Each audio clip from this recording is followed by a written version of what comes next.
Hello VC, this is my first video for the vinyl community. My name's Jeff, I'm from Melbourne, Australia. I should start by giving a shout out to the other members of the Melbourne chapter of the VC. The ones I know of are Anthony Camplonely, Rick James Buttery and Big Star 1000. There may be others, and if there are, please let me know so that I can watch their videos and subscribe to their channels. I should also say that if anyone watching this video looks at my channel, you'll notice that there are a couple of other videos in which I talk about my academic work. You're welcome to watch those, of course, if you're interested, but I just want to warn you in advance that you're not going to hear me talk there about music or vinyl. Likewise, anyone looking at this video expecting to hear me talk about Castoriadis or philosophy or social theory, I need to warn you that I'm not going to talk about any of those things in this video. What I'll do is I'll label all the vinyl community videos clearly as VC or vinyl community, and any that aren't labelled in that way will be ones that when I'm talking about academic matters. The music I'm playing in the background is this. Milton Nascimento and Lobo Guess, Cruz Esquina. Forgive me for my woeful Portuguese pronunciation. It's one of my favourite albums of all time. It's just wonderful Brazilian music from a movement of the same name as the album, collectivist musical movement in Brazil led by Milton Nascimento and Lobo Guess, similar to Tropicalia, going along the same lines, but I think it's in contention for one of the best albums of all time, in my books anyway. I'll also admit up front that I have written some notes to follow for this video, and so if it looks like I'm reading notes from time to time, it's because I am. I hope that's not cheating, but there are some things that I wanted to make sure that I said in this introductory video, so I'm hoping that notes will help me to do that. The video is going to be part one of a two-part introduction. In the second part, I'll talk a bit about, or in this part, I'm going to talk a bit about music listening and music collecting. And in the second part, I'll talk mainly about my history with vinyl and the difference between vinyl and CD in relation to my own experience. Not that I want to dig up the whole CD versus vinyl controversy, but just because I think there are some interesting things that I've discovered in my experience with listening to the two formats that I'd like to reflect on. First, I want to say a few things about the VC and what I like about it, what's attracted me to it. Obviously, there's the passion for music, which I share, which we all share. There's a lot of good humour and fun.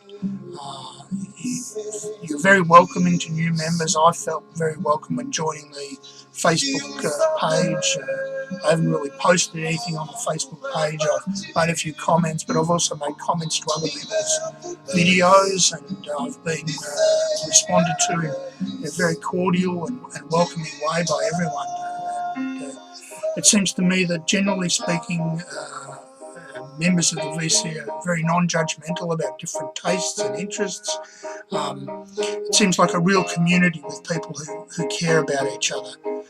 There are clusters of people naturally with similar tastes and obsessions in relation to music, but people seem to coincide happily.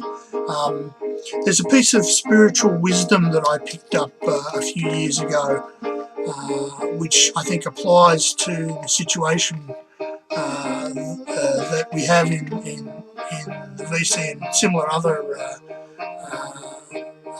groups, and that is don't pour cold water on someone else's enthusiasm.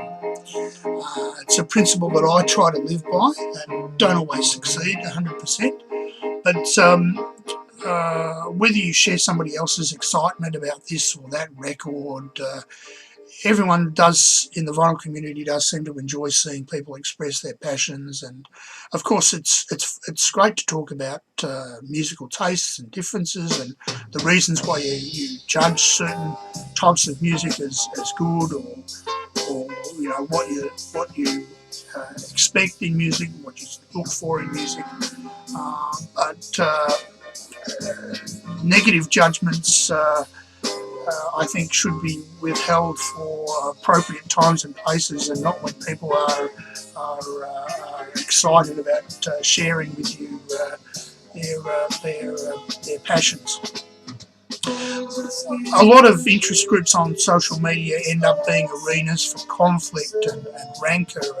People's differences become more important than the things that they have in common, but I don't see that sort of thing happening on the VC, or when it does, when it threatens to emerge, the majority of members seem to jump on it and squash it pretty quickly. The other thing about the VC is there are great record tips. With so many people with so many different tastes, you get insights into different types of music that you've never listened to and you might be interested in listening to. And later on I might make a video where I showcase the music that I've listened to because of VC recommendations and reviews. So,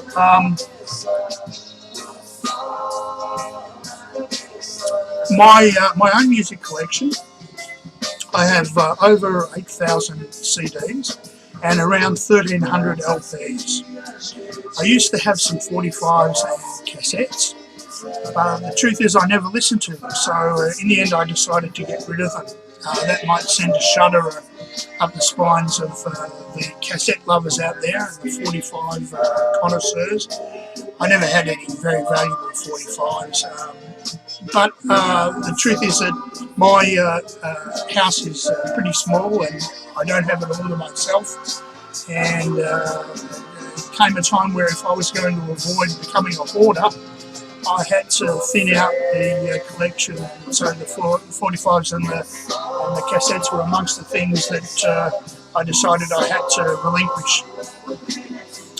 About 25% of my collection is classical music, about 25% is jazz, and about 25% is what I classify as rock and pop. I don't generally split it up to any great degree into subgenres beyond that.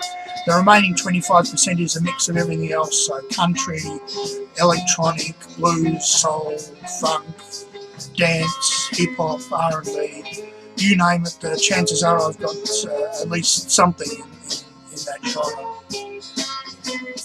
So I want to use this first video to talk about the history of my music collection in terms of my early years, what artists and styles were important to me, what forms and genres I like and collect, and so on. And as I said in the second video, I'll talk more about my history with vinyl in particular, and vinyl versus CDs, and how analogue and digital forms of recording have played a role in my experience of music listening. Once again, there's been some discussion, I know, in the VC about whether CDs should be welcome or whether the group should be exclusively vinyl, and the outcomes of those discussions seem to be basically the group should remain open to all, which I think is terrific. And I know there are some very good people in the VC who show only CDs, and others who talk about CDs as well as vinyl. Although I'm buying and listening to more and more vinyl these days, my CD collection is still over 80% of my music, and I still value and enjoy all of that. So I don't want to feel like I have to leave it completely out of my videos. I want to talk a bit about why I collect music, the history of my collecting, the love of music and the passion for collecting. These are two different things. They're connected, obviously. You don't collect music unless you've got a passion. You don't collect LPs and CDs unless you've got a passion for music. But the experience of collecting and the rewards you get from collecting, the motivations for collecting, can be different from the motivations and the rewards you get from listening to music. So I think it's interesting, something that's interesting to reflect on. I started to take notice of music first through the radio as a young kid, maybe from 6 or 7. I'd listen to pop stations, hear the hit songs. I'd learn those songs and I'd go around singing them, annoying everybody, no doubt. I never thought of buying records in those days. My parents only owned a few classic 45s, Elvis Presley's Heartbreak Hotel and Hound Dog and Buddy Holly, Peggy Sue and Peter, Paul and Mary's Puff the Magic Dragon, that sort of thing. My dad owned really the cheesiest records by crooners, Al Martino, Robert Goulet, Jim Nabors, that sort of thing. So I was never really inspired much by their record collecting or their appreciation of records, because they really didn't have much of it. It wasn't until I hit puberty that I started to take enough notice of music to want to listen to my own records. And the first record I bought was this one.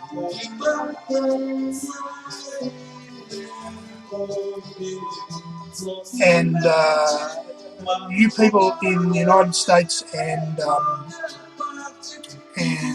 UK and Europe probably don't know this group, Skyhooks.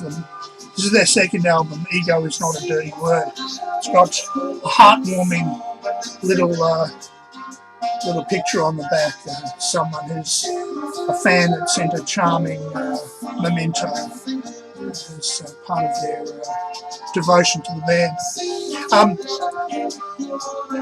Skyhooks were a Melbourne band, huge in the mid to late 70s in Australia. Their music was pretty primitive, I suppose you would say, primitive hooks and riffs, but they distinguished themselves by being one of the first Australian rock or pop acts to write about Australian places and distinctively Australian characters. And they wrote in a very satirical and witty way, and sometimes also smutty, all of which appealed to a 13, 14-year-old boy like myself at the time. The second album I bought was Alice Cooper's Welcome to My Nightmare, which I no longer have on vinyl. But I never bought a lot of records in those days, partly because I didn't have much money and partly because I tended to concentrate on just a few artists and records that I'd listen to over and over again. The artists and records that were important to me as I grew up were ones like, first of all, Skyhooks and Alice Cooper and Kiss, and eventually and most importantly of all, Jethro Tull. I listened to albums like Thick as a Brick, A Passion Play, Minstrel in the Gallery, Songs from the Wood and Heavy Horses until I knew them word for word and note for note. Well, now's the time to reveal that there was a tragedy in my life in the sense that a decade or so ago, I sold all my records. I was one of those people who decided that he would never listen to his records again, and so I sold my records. At that time, it was only a collection of a couple of hundred records, but it means that all of my records by those groups I was into in my youth are gone. So all I can show, they've been replaced now by CDs. Jethro Tull, I thought I'd show this. This is their Thick as a Big Special Collector's Edition CD and audio DVD. This is the remix by the ubiquitous Steven Wilson. And I like it very much. I like his remixes of the Jethro Tull albums. So,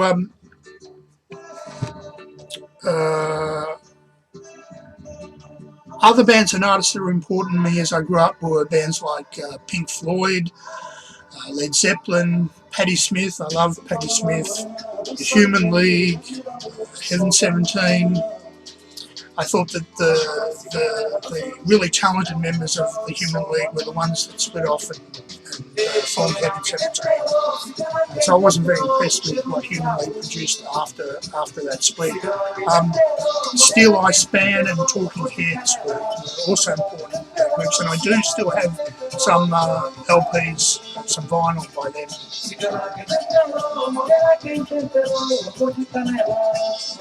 I've got the promo copy of Steel Eye Span's Puzzled Rose. Hold it up, Ron.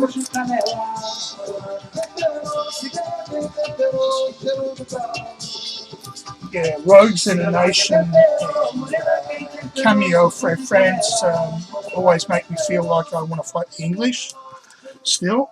And this is probably my favourite Steel Eye Span album, Rocket Cottage.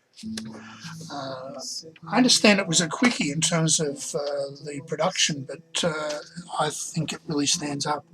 And Talking Heads, this is probably my favourite Talking Heads album, Speaking in Tongues. Pretty much every track is wonderful on that. I think it's interesting the way I listened to records in those days. It's different from the way I listen to now, and I don't wonder whether other people find this, but I used to listen to records.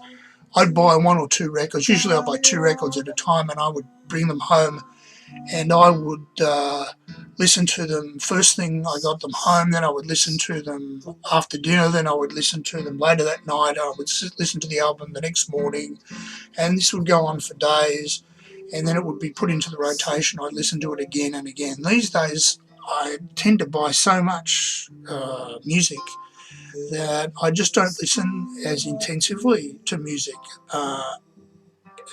as devotedly and intensively as I did when I was young. And I hope that I've become more discriminating and discerning and able to pick out elements of the music more quickly than I did when I was young. And I hope that means that I'm not superficial in my listening these days, but it's just a different kind of listening experience these days. There are some things, obviously, that you listen to again and again, they really catch your imagination, but it's not quite the fanaticism that I had when I was young.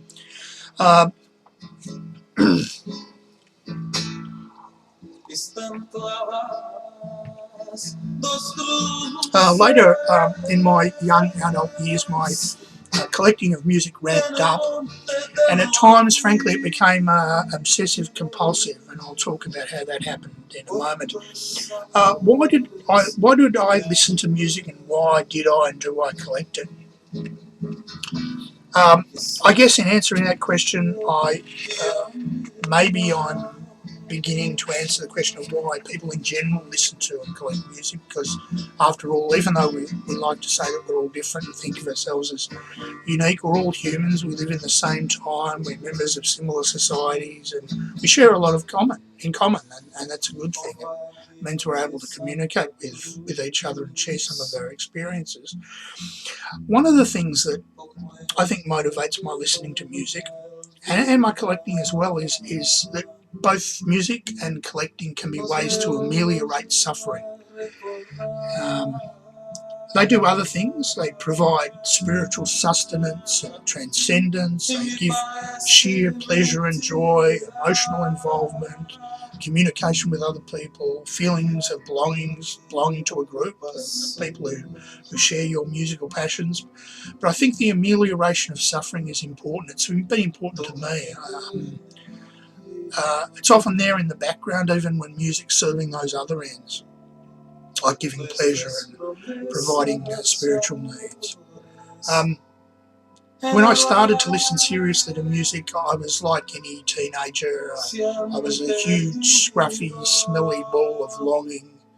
I longed to experience adult things, to get high, to get laid, to get someplace else. break boundaries, to break rules, to break free of my own limitations and the limitations of the society I found myself in. And that's what music was for, especially rock and roll. But all music, it helped me escape from my own little world. Helped me look down on that world from another place, another vantage point. And it helped me break out of the pain associated with being trapped where I was. Later on, when I started to begin to explore other forms of music, like classical music and jazz, it was more about expanding my horizons more systematically, or expanding my soul, if you like, discovering what I could be, what I could feel and experience. It was also about learning, and I'm a person who loves learning. I always have. So I love learning about new types of music and new musical worlds. When my collecting really ramped up and became, as I said before, at times an obsession and a compulsion, was when I was, for many years, working in a job I hated. I'm sure lots of people can identify with this, working in a job you hate, doing work you regard as worthless in itself. The job uses you up, it can be soul destroying. It's just something you have to do for financial reasons, so you can't leave, or you don't feel you can. And I cope with this partly by taking codeine before work every day to take the edge off, and also by stopping in a music store on my way to work and buying some new music to listen to after work. I just felt I had to acquire something beautiful to make the day bearable. Things did get worse after that. I got pretty sick, and that sickness partly manifested itself in manic behaviour, including buying music. I'm much better now, thankfully, but I still buy a lot. I've well and truly cooked the bug, and I listen to a lot too every day, religiously, and it is often like a religious experience for me. What am I into these days? Some all-time jazz favourites of mine include people like Cannonball Adderley, Stanley Tarantine, even his cheesy disco stuff of the 70s I like, because I think the playing's so good. Miles Davis, of course, Sonny Rollins, there are so many of them. If you name a famous jazz artist, chances are I'll have something by them in my collection. Lately I've been buying stuff by Pat Metheny and Gary Burton, and I always seem to be on the lookout for interesting jazz albums featuring vibes, flute or guitar. My classical collection's pretty much complete in the sense that there aren't any gaps in terms of eras or types of music, so I tend not to be buying that much classical music these days. In the past, I've had an especial interest and focus on 20th century composers, and particularly British 20th century composers. I don't know why, I just found some British composers that I liked, and I thought I'd like to explore that more, learn more about it. I love Brazilian music, and I like to have more of it. I'm interested in everything from traditional samba and choro to bossa nova, tropicalia, MPB, up to the wildest psych stuff from the 70s. Surprisingly, although I loved Jethro Tull and Pink Floyd in my youth, I didn't explore progressive music, progressive rock, much more when I was young. It's only in the last few years that I've discovered bands like Gentle Giant, which I love, Focus, and krautrock bands like Noi, Tangerine Dream, Amon Düül 2, Eli, and so on.